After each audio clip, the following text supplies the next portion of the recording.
Request. Hello guys, this is Samuel from Solar Europe. You can call me Sam. Today I'll be working on a Geyser controller GR 3000 watts.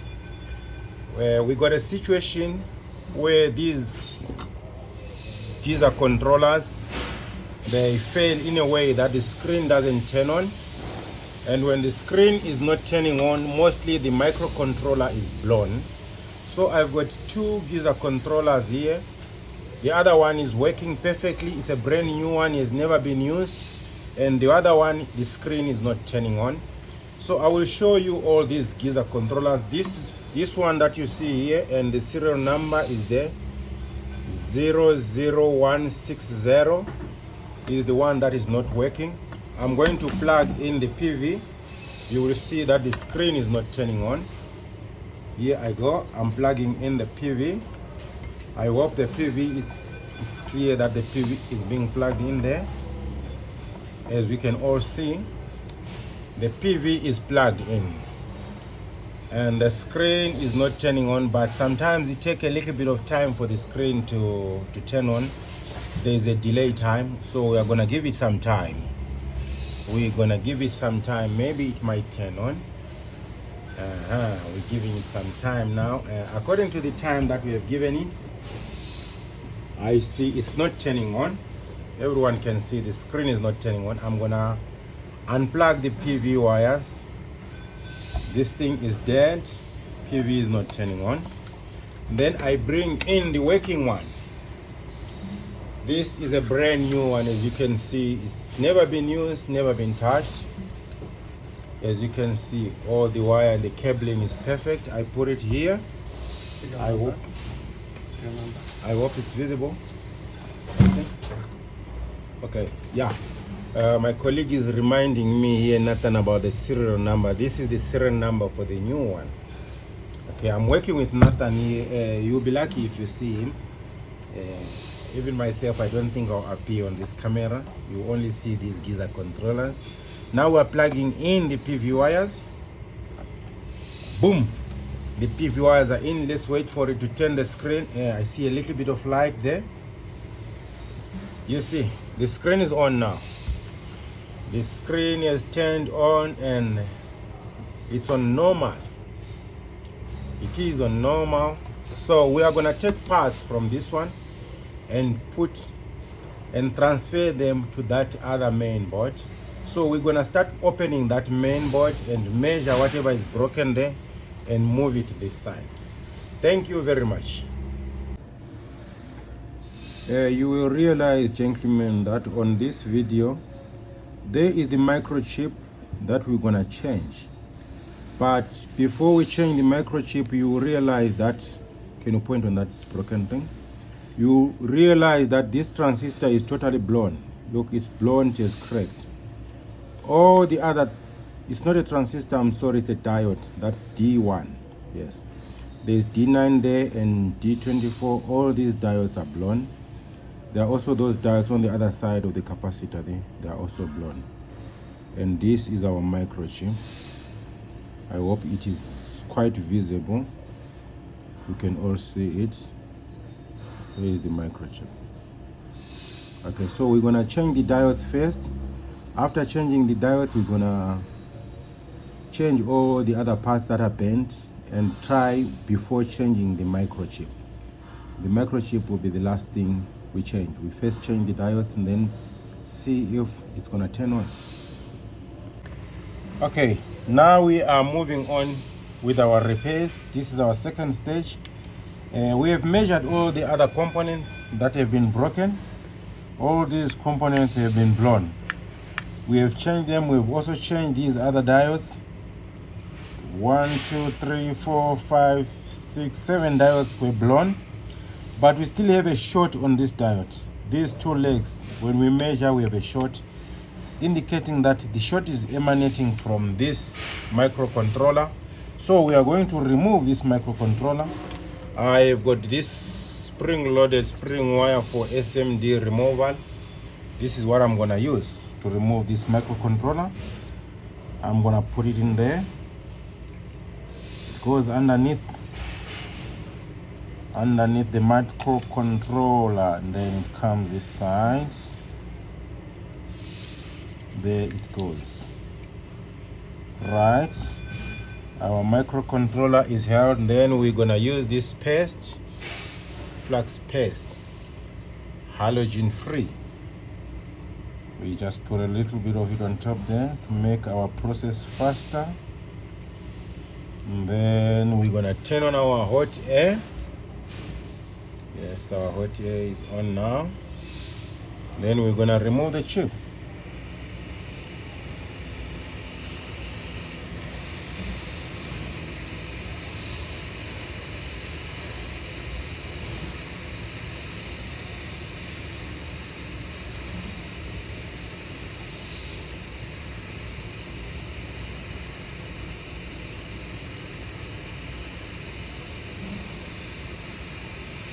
Our chip has come out. As you can see, there is our chip. So after removing the chip, we're gonna measure everything and see if we still have a short, and we will have to measure and see if we are getting the right voltages. We should have something like 5 volts and 3.3. If we get that voltages and we realize that we are having 5.5 volts and 3.3, those will be most likely the required conditions for the microcontroller that we're gonna put to work properly. So now we are gonna stop our camera here and continue later. Hi guys, we come again. This is the board that we are repairing, the dead one. You will realize that we have changed these components 1, 2, 3, 4, 5, 6, 7, 8, 9, 10, 11, all blown. And also these ones 12, 13, 14 components have been blown.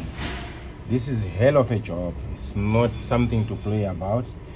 This one is a 3.3 volts regulator. The one that we just removed, it was giving, after powering it up, after removing this microcontroller, I should get 3.3 volts here. I was getting 2 volts on the previous chip, so I had to take this one from the new working main board. I put it here. After putting it here, I get my 3.3 volts. So now I will remove the other chip from the other main board and transfer it to this one. Okay, this is our previous chip that we removed, and now we're removing the main chip that we're gonna use to fix the other boards. Okay, now we have to take out our spring, SMD remover spring. Then we remove the chip that we want to use. When you are removing these chips, you mustn't use a lot of heat, because when you use a lot of heat, they will burn and it won't work. So make sure you are fast in removing the chip and replacing it. Taking too long will burn the chip and it won't work. It's not advisable to take from a working board and use it again. So there is my spring loaded thing. Now I add some flux again to make it faster. Now I will bring the water. We are removing our chip.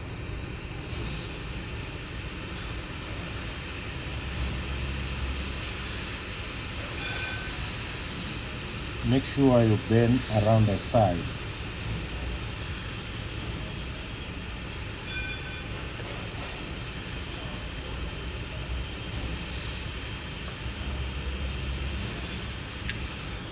There, boom, our chip is gone. We are taking out this board, we are bringing the new board. So we'll try to be as perfect as possible in replacing this chip. Oh, it's hot.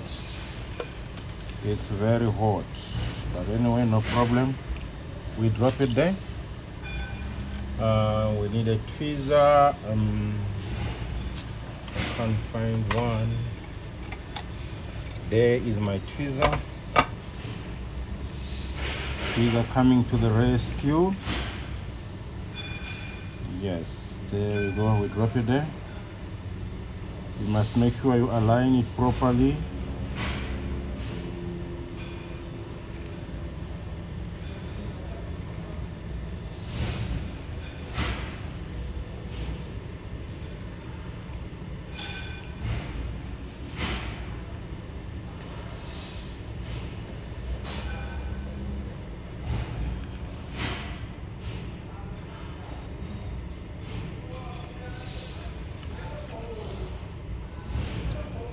Add some flags to make sure. Right, we'll try to. Oh, that was hectic. No problem. Wait a minute. I can't see where the position. Where's the position now? Is this the proper position?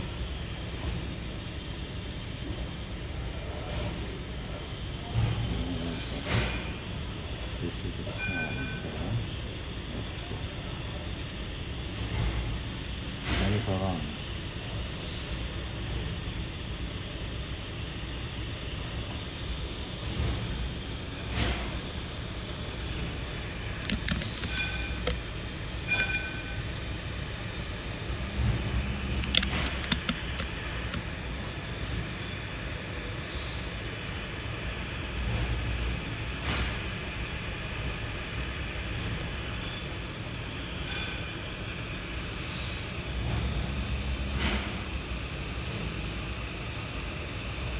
Oh, why did you do that? How do you do that?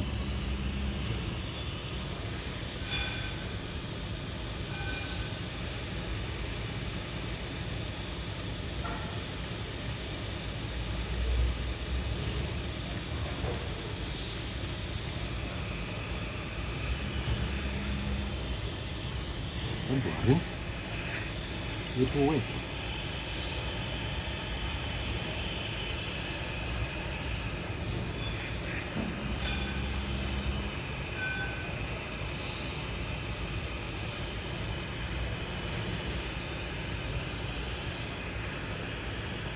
Hi guys, it's Samuel and Nathan back again. We have managed to change our microcontroller, that one over there. The camera zooms in pretty well, you will see it's been changed. If the camera zooms in pretty well, you see this microcontroller has been changed. We've also changed that chip there. It had a fault as well. It was a complete short. And this one has been changed. This one has been changed as well. So we've changed 4 major chips.